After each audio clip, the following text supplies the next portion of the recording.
Welcome to AtoZ Samayal. இன்னைக்கு நம்ம பார்க்க போறது பாகற்காய் ரெசிபி தாங்க. இன்னைக்கு நம்ம பார்க்க போறோம்.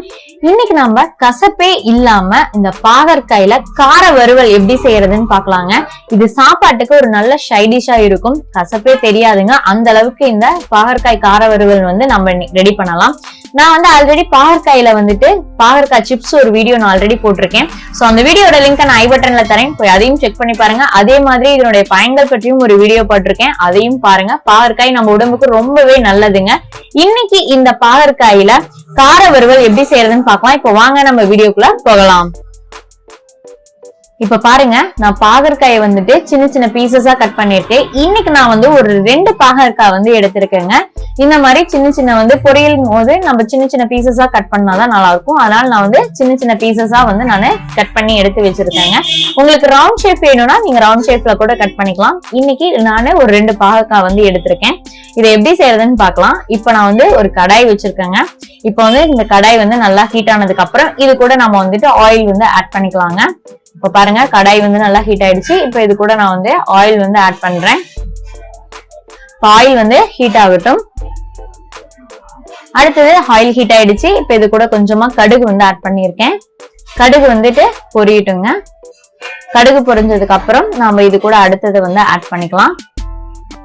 இப்ப பாருங்க, கடுகும் பொரிஞ்சிடுச்சு. இது கூட நானு கடலைப்பருப்பும் உளுத்தம் பருப்பும் ஆட் பண்ணிக்கிறேங்க. ரெண்டும் அரை ஸ்பூன் அளவுக்கு நான் எடுத்திருக்கேன். இப்ப இதையும் நான் இது கூட ஆட் பண்ணிக்கிறேன். ஆட் பண்ணிட்டு லைட்டா நம்ம இதை வதக்கி விடலாம். லைட்டா அது பொன்னிறமா மாறணுங்க. இப்ப பாருங்க, லைட்டா வதக்கிட்டோம். பொன்னிறமா மாறி இருக்கு. இப்ப இது கூட வெங்காயம், ஒரு பெரிய வெங்காயம் கட் பண்ணிருக்கேன். கொஞ்சம் கறிவேப்பிலை எடுத்திருக்கேன். ஒரு கொத்து கறிவேப்பிலையும் பெரிய வெங்காயம் நான் இதுல ஆட் பண்ணிக்கிறேங்க. இப்ப பாருங்க, வெங்காயம் நல்லா வதங்கிட்டு இருக்குது. இப்ப வெங்காயம் வதங்கினதுக்கு அப்புறம் நம்ம இது கூட தக்காளி ஆட் பண்ணிக்கலாங்க.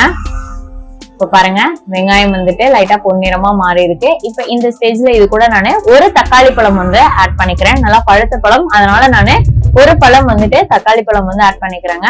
இப்ப தக்காளி வெங்காயம் ரெண்டையும் நல்லா வதக்கி விடலாம்.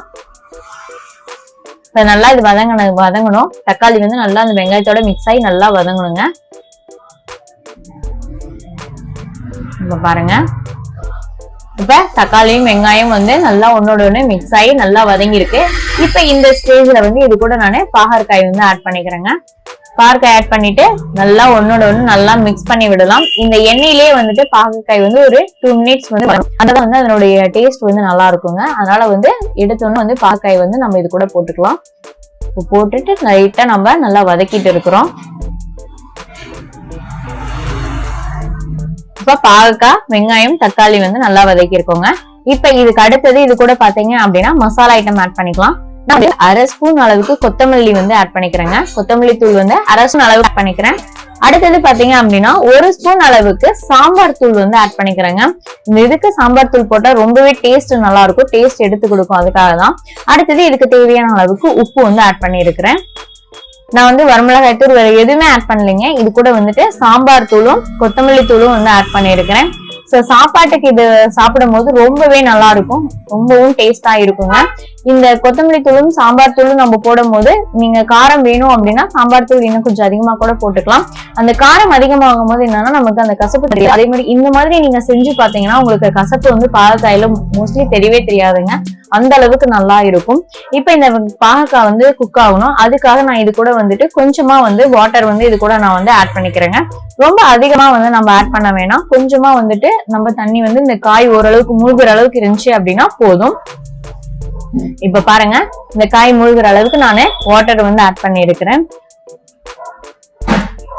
ஒரு சிலர் பாத்தீங்கன்னா பாகற்காய் கசப்பா இருக்குதுன்னு சொல்லிட்டு அதை அவாய்ட் பண்ணுவாங்க. ஆனா பாகற்காய் பாத்தீங்கன்னா நம்ம உடம்புக்கு ரொம்பவே நல்லது பண்ணும். ரொம்ப ரொம்ப ரொம்ப ஹெல்தியான ஒரு ஃபுட்னே சொல்லலாம். சோ அதனால இந்த மாதிரி நீங்களும் ட்ரை பண்ணி பாருங்க. சோ அந்த கசப்பு தெரியாம இருந்துச்சுன்னா எல்லாருமே மோஸ்ட்லி லைக் பண்ணுவாங்க. அதனால இந்த மாதிரி நீங்களும் ட்ரை பண்ணி பாருங்க. இப்ப அது பாகற்காய் வேகணும். அதுக்காக நானே ஒரு பிளேட் போட்டு மூடி வச்சிருக்கேங்க. ஒரு 10 to 15 மினிட்ஸ்க்குள்ள காய் நல்லா குக் ஆயிரும். அதுக்கப்புறமேட்டு நம்ம இதை இறக்கிடலாம். ரொம்ப ஈஸியான மெத்தட் தான். ரொம்ப சிம்பிளான இன்கிரீடியன்ட், ரொம்ப ரொம்ப சிம்பிள் மெத்தட். ஒரு 20 மினிட்ஸ்ல நம்ம இதை ரெடி பண்ணலாங்க. இது சாப்பாட்டுக்கு ரொம்பவே நல்லா இருக்கும். நல்ல ஒரு சைடிஷா இருக்கும். இப்ப பாருங்க, தண்ணி எல்லாமே சுண்டி இருக்குது. இப்ப இத வந்துட்டு லைட்டா வந்துட்டு நம்ம வதக்கி விடலாம். இப்ப காய் வந்து வெந்துருச்சு அப்படின்னா அவ்வளவுதாங்க, நம்மளுடைய ரெசிபி வந்து ரெடி ஆயிடுச்சு. நம்மளுடைய பாகற்காய் கார வறுவல் வந்து இன்னைக்கு நம்ம ரெடி பண்ணிருக்கோம். ரொம்ப ஈஸியான மெத்தடு. ரொம்ப காய் அதிகமா ஆட் பண்றதுக்கு ஒரு காய் 2 காய் இந்த மாதிரி வதக்குனீங்க அப்படின்னா ஆளு கொஞ்சம் கொஞ்சம் சாப்பிட்டா கூட ரொம்பவே நம்ம உடம்புக்கு ரொம்பவே நல்லதுங்க. சோ அந்த மாதிரி நீங்களும் ட்ரை பண்ணி பாருங்க. இந்த மெத்தட்ல ட்ரை பண்ணுங்க. வரமிளகாய் தூளும் போது காரம் வந்து ரொம்ப அதிகமா எடுத்து கொடுக்கும். சாம்பார் தூள் அப்படிங்கும் போது டேஸ்ட் நல்லா வருங்க. சோ சாப்பிடுறதுக்கு டேஸ்டா இருக்கும். அதனாலதான் நான் வந்து சாம்பார் தூள் வந்து ஆட் பண்ணிருக்கேங்க. இப்ப பாருங்க, இதை நானே இன்னொரு பவுலுக்கு வந்து மாற்றேன். நல்லா வரன்னு இருக்குது. சோ நம்மளுடைய சூப்பரான சுவையான கசப்பே இல்லாத பாகற்காய் கார வறுவல் வந்து இன்னைக்கு நாம ரெடி பண்ணிருக்கோம். நீங்களும் இதை ட்ரை பண்ணி பாருங்க. கண்டிப்பா ட்ரை பண்ணிட்டு எப்படி இருந்துச்சுன்னு சொல்லி கமெண்ட்ல சொல்லுங்க. இந்த வீடியோ உங்களுக்கு பிடிச்சிருந்தா லைக் பண்ணுங்க, ஷேர் பண்ணுங்க, கமெண்ட் பண்ணுங்க. இந்த வீடியோ பற்றி கண்டிப்பா மறக்காம கமெண்ட் பண்ணுங்க. பாருங்க இவ்வளவு சூப்பரா இருக்குதுன்னு. சோ டேஸ்டும் வந்து ரொம்பவே நல்லா இருக்கும். கசப்பு நிஜமா தெரியாதுங்க, அந்த அளவுக்கு நல்லா இருக்கும். நீங்களும் ட்ரை பண்ணி அசத்துங்க. இதுவரை இப்பதான் நீங்க இந்த சேனல்ல புதுசா பாக்குறீங்கன்னா மறக்காம சப்ஸ்கிரைப் பண்ணிக்கோங்க. கூட ஒரு பெல் ஐகானையும் பிரஸ் பண்ணிக்கோங்க.